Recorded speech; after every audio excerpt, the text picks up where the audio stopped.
I'm here with Katie Nimon, who's the National Party candidate for Napier.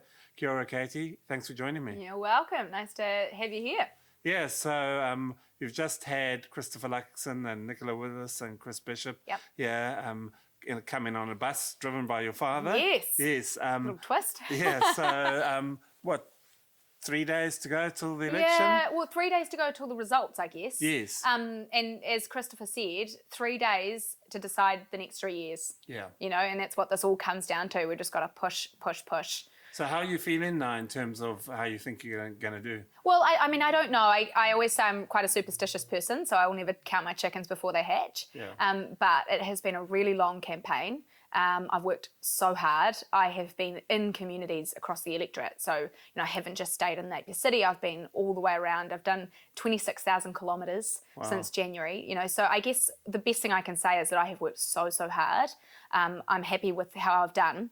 And so I just hope that the result reflects that. And yeah, we'll see what happens on Saturday night. Because this is your second campaign. This is. Have you found that you learned from the first one? Oh yeah, definitely. And I think, you know, the first one was like laying the foundation. The second one, I've been able to build off the connections that I've got, build off the way I know the electorate. You know the issues of every area. You know, whether it's you know, dealing with farmers that have got TB issues because of bad pest management, or, you know, infrastructure issues in certain country towns, and certain communities that have safety concerns over others that might not be as bad. And so, you know, you know where those issues are, and you can start off where you left, you know, off where you left off, I guess. Yeah, definitely. And just in terms of voter numbers, it seems like it's a bit lower than last time at this point. How do you feel about that? What does that indicate to you? Look, do you know what? I genuinely don't think it makes a difference in terms of, you know, voter behaviour. I think, you know, if you think about last election, and I've been trying to think about it a little bit, going, oh, how did that happen last time? We had 3 weekends of voting. Whereas this time it's only been 2 weekends of voting because voting opened on the Monday. So I think that's got something to do with it as well. And so, you know, I just think ultimately everybody I talk to, there's a mood for change. And some people are super traditional. They'll say, no, I'm waiting for the day. I need to go in there and I need to go and do it on the day, and I make something out of it. So I think more than anything, it's we'll see what the result is on the day. I don't think we'll have a lower turnout. I think it'll be much the same. But again, I'm not I'm not going to see that into the crystal ball. Yeah, because the number of candidates, I think 7 candidates standing. Yep, that's great. In Napier. But it's really basically a 2-horse race. It's between you and Mark Hutchinson. It's been quite a robust exchange of views between the two of you. Yeah, look, and I think every person that stood up has made their case for whether they want to be a candidate or seen as the candidate or not. But, you know, the way that the results tend to go, yes, usually a 2-horse race. And I think it has been robust. For me, it's really about making sure that I reflect the National Party values and policies, and speak to those so that people know who they're voting for and what they're voting for. You know, I want to be a strong MP in a national government. And that's really clear, and I make that clear every single time I talk, because that's the party I believe in and that's the government I want to represent. So, you know, I think that makes a big difference when you get in there as an MP representing a government that's in power, and it makes an enormous difference. Now, these 27,000 kilometres that you've travelled, Yep. What have you heard from people? What is the one thing that stands out from what people are saying to you? Well, I don't think one thing stands out across the electorate, and that's the interesting thing I often talk about. The electorate is very different. You got to, you know, Riri or Ngā Tapa or Murawai, completely different issues to Taradale or even Puketapu. So, you know, there's no distinct similarity between them. If you look at people up in, say, Tineroto or Rukatori, for them it's infrastructure, it's roading. They need bridges and they need their roads opened. Whereas if you talk to people in town here, a major aspect of their issues are crime and cost of living. But then if you talk to people in Eskdale, and, you know, even today I was talking to someone from Arapawanui, it's about silt removal. And you know, there is no question that that will be their priority, that will be their biggest issue. And if you took that issue away and you said, right, we're going to clean this all up and we're going to make everything better, then their next concern might be the cost of living or crime. But, you know, for people, when they don't have the thing they need to be able to get by, then of course that's the biggest concern. You know, I always say this every chance I get. There are people still up in Rukatori and in Tineroto that have to raft across a river to get to work. So if you become MP, how are you going to change these situations?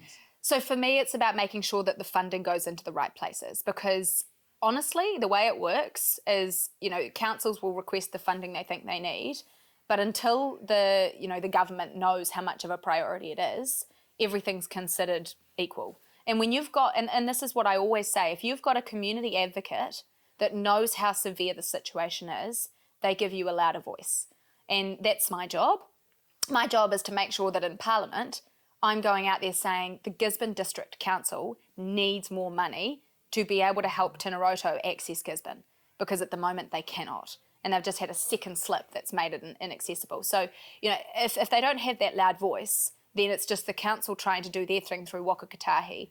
You need someone to be able to come in there and give it that push. And it's the same with Wairoa, it's the same with Rukatori, and so, just giving infrastructure as an example, it's giving it that extra loud voice and making sure that they've got an advocate. Now, you're talking if you become MP in a national-led government, Yep. What if you're MP backbench on an opposition party, or how are you going to get things done? Nothing changes in that respect. You still become a community advocate. And I always say it's really important that people know that your job is to be their representative.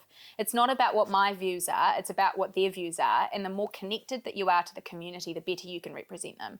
And so for me, knowing their issues and being able to represent them, whether you're in government or not in government, in terms of your party, that doesn't change. Yeah. However, the ability to get the funding that you want and get those policies that are going to be right for the community, that's what changes. And so you've just got to push harder and harder and harder, as an advocate, as a grain of sand in the shoe or whatever it is to make sure that those changes are in effect. But I think the thing that I keep coming back to, I know that the national policies that we have got are what's going to make the difference. And so I want to be that representative, that advocate in front of a government that I know is going to deliver for people. So what's your schedule for the next few days? Oh, well, tomorrow morning we're on the bus. We're going to go and do some campaign activity across the two electorates, and then the bus will drop me off back at some point. Hopefully I don't have to hitchhike back from Taupo.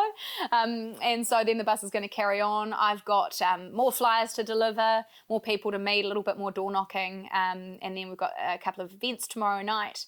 And then Friday we're taking signs down all day. Yeah, because it's important that they've got to be down by midnight. Yeah, exactly. Yeah. So in terms of working with Katherine Wedd, I mean, you work quite closely together, have you? Yeah, and we're very complementary.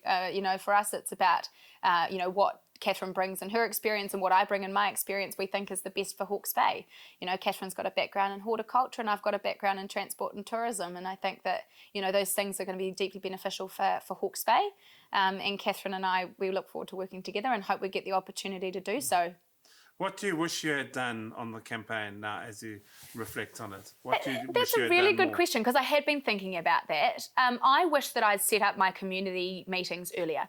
So I've gone into the rural communities in the last month or so and done community meetings around the electorate. Some of the more remote areas takes me sort of 3 hours to get to some of them. And 10 people. Yeah, well, no, 10, 20, but they're small communities, but that's really important because those 10 and 20 people are vital. Yeah. They are equally as important as anyone else. I wish I had started doing those earlier, because, some of those communities, you get into some of them and realise that there's even in a more remote community further up the road that has their own different set of issues. And it's not to say that you don't know that in the first instance, but you don't know that until you get in there. And then you think, well, actually, I'd rather do that again and then again and again. And I want to continue doing that. After the election, hopefully I become the MP, I'll continue to do those community meetings in remote areas. Yeah. But that's been hugely beneficial. So either way, you become an MP, because if you get a...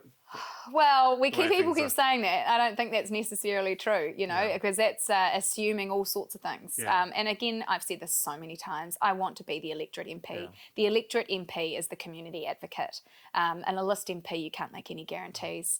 And you can't even guarantee that you're going to get the spot. But if you're sitting on a plane every Monday morning with Mark Hutchinson next to you, will you work with him if he's the MP and you are... If there's a national government, or even if there wasn't a national government, and I was a list MP and they asked me to represent Napier still, then absolutely. But you can't make that guarantee. A list MP has all sorts of roles, and that's what I'm trying to tell the community. I want to be the advocate for this electorate, and not just Napier City, Napier electorate, which I always make really clear. And so you can't guarantee that a list MP gets that specific role as well. People are making assumptions there, and I don't think it's safe to do so. No, no, would have, could have, should have. But if you don't win and you don't get in, will you go again? I don't know. I'll have to have a look and see what happens. Yeah, I mean, 3 years goes by very quickly. I'm at a time in my life where all sorts of things could happen. So we'll see. Yeah. And now, what is the one? Why should Napier voters vote for you? Well, I say it a lot. I'm going to say it again. I am a connected, committed person. I will be a connected and committed MP. And so for me, it's just making sure that the community has someone that they know they can go to, someone that is accessible and approachable, that wants to know every person and their issues and doesn't want to hide from it. I want to be a part of it. So, I think that that's what people need. And going through what we're going through with cyclone recovery, people need someone they can have on speed dial that they can take their issues to make sure that no one's out of touch with reality, that we're in it with them. So, that's what I want to be, and I know that people will appreciate that. Katie Nimon, thanks for your time and all the best for the elections. Likewise, thank you. Thanks.